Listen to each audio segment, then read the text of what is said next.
Varicose veins కి సరైన చికిత్స కోసం సంప్రదించండి ఎవిస్ హాస్పిటల్. జై శ్రీకృష్ణ. ఆండాళ్ తిరువడిగళే శరణం. దివ్య తిరుపావై వ్రతంలో 8వ పాసురానికి చేరుకున్నాం. పాసురమేమో 8వది.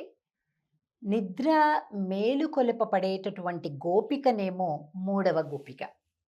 6వ పాశురం నుండి ఒక్కొక్క గోపికని నిద్ర మేలుకొలుపుతున్నారు కదా. సో ఈరోజు 8వ పాశురం ఇంకొక గోపిక అన్నమాట. ఈ ఆండాళ్ గోష్ఠిలోని ఈ ఆడపిల్లలందరూ కూడా మనం వ్రతం చేయాలి, ఆ వ్రతం ఎలా చేయాలి, ఏం చేయాలి, ఎప్పుడు చేయాలి అనేదంతా కూడా మనకి స్వామి కృష్ణుడు చెప్తాడట. ఏమ్మా, నిన్నటి వరకు కూడా మన పెద్దలే మనల్ని ఆపేశారు వెళ్ళనివ్వకుండా, ఇప్పుడు మన పెద్దలే మనల్ని వెళ్ళమంటున్నారు స్వామి దగ్గరికి వ్రతం కోసం. తొందరగా లేవండి, తొందరగా లేవండి అంటూ మనకిష్టం కదా అని మనం చకచక వెళ్ళడం కాదు, అందరినీ కలుపుకొని వెళ్ళాలి అని చూస్తున్నారే, అది కృష్ణుడికి ఇష్టం, అది భగవంతుడికి ఇష్టం. 10 మందితోటి కలుపుకొని దైవ కార్యాన్ని చేయాలి మనం, దాన్ని చెప్తుందన్నమాట ఇది. కాబట్టి ఇక్కడ ఈ 8వ పాశురం ఏదైతే ఉందో, ఈ పాశురంలో 3వ గోపికను మేలుకొలుపుతూ వాళ్లతో పాటు కలుపుకుంటూ ముందుకెళ్తున్నారు. పాశురాన్ని సేవిద్దాం. కీజ్వానం వెళ్ళెండ్రు ఎరుమై సిరువీడు மேய்வான் பரந்தனகான் மிக்குள்ள பிள்ளைகளோம் போவான் போகின்றாரை போகாமல் காத்து உன்னை கூவுவான் வந்து நின்றோம் கோது கலமுடைய பாவாய் எஜுந்திராய் பாடிப்பறை கொண்டு மாவாய் பிளந்தானை மல்லரை மாட்டியா தேவாதி தேவனை சென்று நாம் சேவித்தால் ஆவாவென்று ஆராயந்து அருள் ఏలోరెంబావాయ్.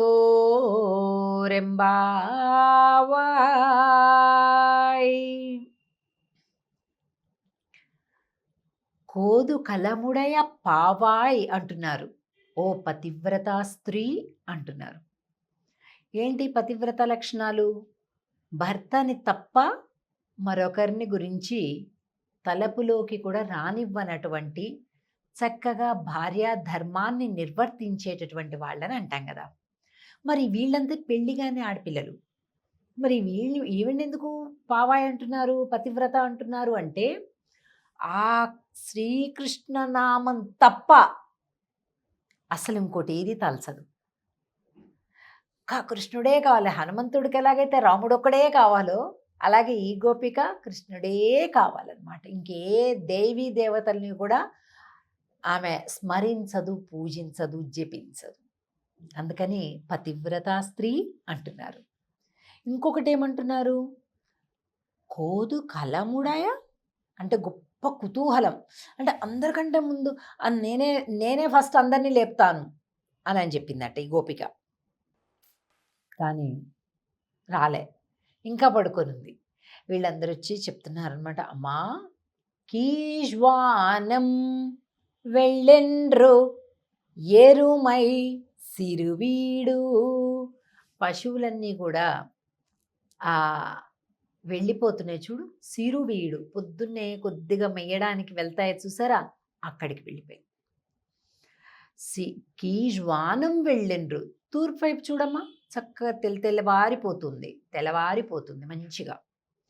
కీజ్వానం వెళ్ళెండ్రు ఎరుమై సిరువీడు, అన్ని ఇట్లా కాంతి రేఖలు ఇట్లా తూర్పు నుంచి వస్తూ ఉంటుంటే పడమర వైపు చీకటి ఇట్లా ఇట్లా ఇట్లా వెనక్కి వెళ్ళిపోతుంది అన్నట్లుగా చెప్తున్నారు అనమాట ఈ పాశ్రంలో. అంటే జ్ఞానము ఉదయిస్తూనే అజ్ఞానము పటాపంచలైపోతుంది అని అర్థం అన్నమాట.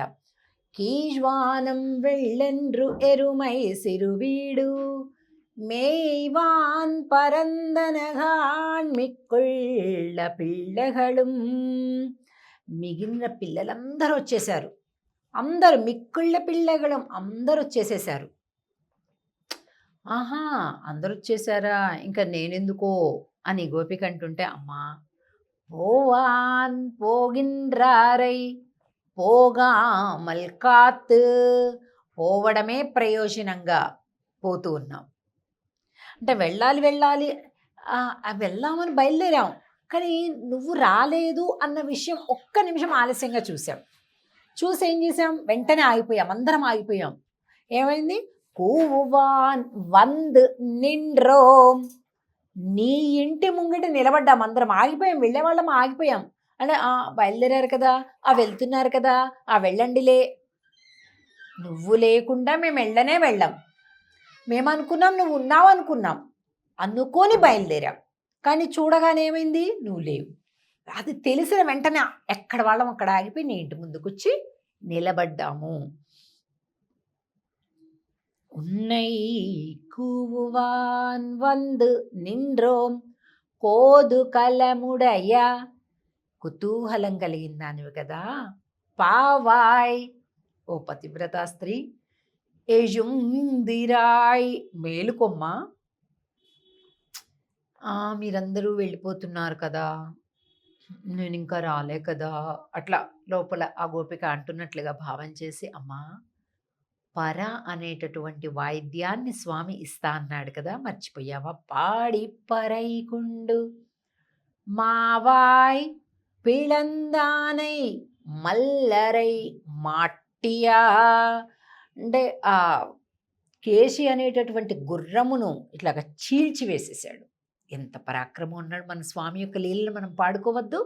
మల్లరై మాట్టియా, మల్లయోధులు, ఆయన మామ కంసుడు, చాణూరుడు, ముష్టికుడు అనేటటువంటి ఇద్దరు మల్లయోధుల్ని పెట్టాడు కృష్ణుడి బలరాముడి మీదకి. వాళ్ళని మట్టి గర్పించేశారు. ఎంత పరాక్రమం మన స్వామిది, మర్చిపోయావా? మనందరం కలిపి ఆ ముచ్చట్లు చెప్పుకోవద్దు, ఆ పాటలు పాడుకోవద్దు? రా తల్లి.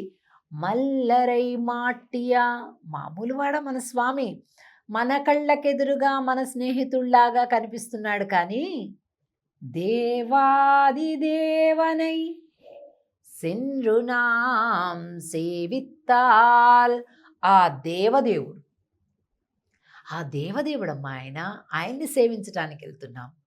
ఆవావెండ్రు ఆరాయంద్, అమ్మో అంత దేవదేవుడా, మన మొరలు వింటాడా, మనతో మాట్లాడతాడా, మనకేం కావాలో ఇస్తాడా?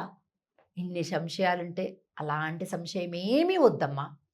మనం వెళ్తూనే ఆవా వెండ్రు, అయ్యో అయ్యో అంటాడట స్వామి. అయ్యోయ్యో ఎంత కష్టపడ్డారు, ఇంత చలిలో వచ్చారా, అయ్యో పాపం ఆడపిల్లలు ఇంత చీకట్లో ప్రయాణం చేసి వచ్చారా, అట్లాగా చాలా ప్రేమగా స్వామి అడిగి అడిగి అడిగి అడిగి వరాలిస్తాడమ్మా, అడిగి అడిగి మన యోగక్షేమాలతోటి పలకరిస్తాడమ్మా అని ఈ లోపల ఉండే నిద్రించేటటువంటి గోపికకి ఆ స్వామిని గురించి చెప్తుంది. ఈ లోపల పడుకున్నవాడికి కూడా తెలుసు, కానీ అలా ఏదో వినాలని కాసేపు అడుగుతూ ఉన్నట్టు, వాళ్ళు ఏదో చెప్తున్నట్టు అలా కాసేపు స్వామి యొక్క గుణగానాన్ని శ్రవణం చెయ్యాలి అని కోరిక అన్నమాట. అలాగా ఈ లోపల గోపిక అంటే 3వ గోపిక, నిద్ర లేపబడేది. పాశ్రమేమో 8వ పాశ్రం. ఈ పాశ్రంలో ఇలాగా ఈ గోపిక నిద్ర మేల్కొని వాళ్ళతో పాటు కలిసి వెళ్తుందన్నమాట. ఇక తర్వాత 4వ గోపిక ఎవరైతే ఉన్నారో, ఈవిడ మహాజ్ఞాని, చాలా గొప్ప జ్ఞానవంతురాలు. భగవంతుడికి మనకి ఎన్ని సంబంధాలు ఉన్నాయండి? 9. ఆ నవవిధ సంబంధాలు అంటారు. ఆ నవవిధ సంబంధ జ్ఞానము కలిగినటువంటి గోపిక అనమాట ఆ 4వ గోపిక. 9వ పాశ్రంలో చూస్తాం. తిరిగి కలుద్దాం 9వ పాశ్రంలో. ఆండాళ్ తిరువడిగళే శరణం. జై శ్రీకృష్ణ.